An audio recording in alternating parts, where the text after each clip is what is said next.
John Millais is the most paradoxical of Britain's major Victorian artists.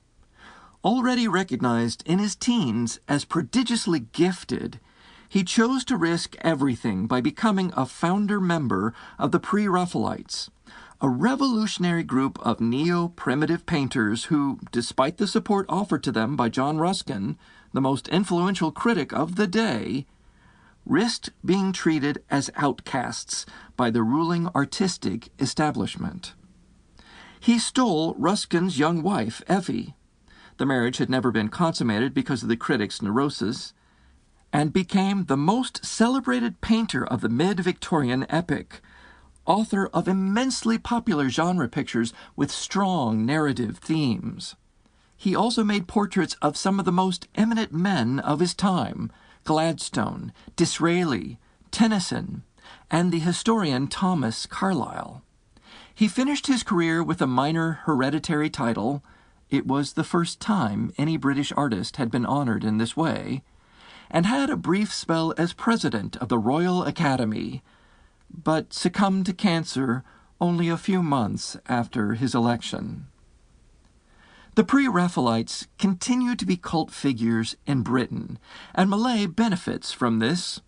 Yet he is also seen as the man who betrayed the cause, a betrayal symbolized by bubbles, an image of a small boy in fancy dress, which became an immensely successful advertisement for a soap manufacturer.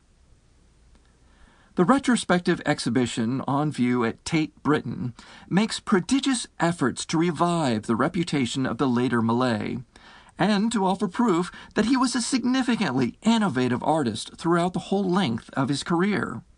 It demonstrates, for example, that he was the true pioneer of the late Victorian aesthetic movement, which in turn led the way towards the international symbolist movement in art.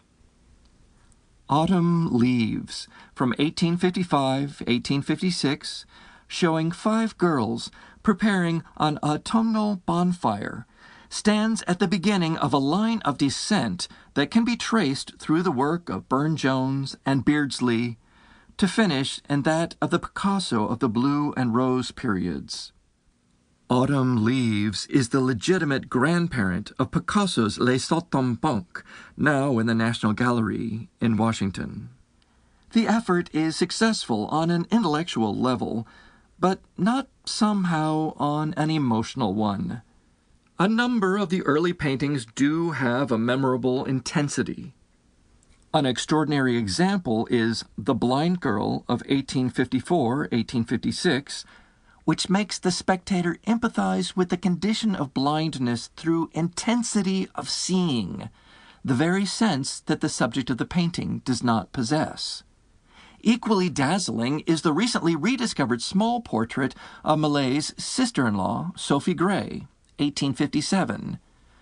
This has all the impact of a top-quality Flemish portrait of the late 15th century, without being anyway archaistic.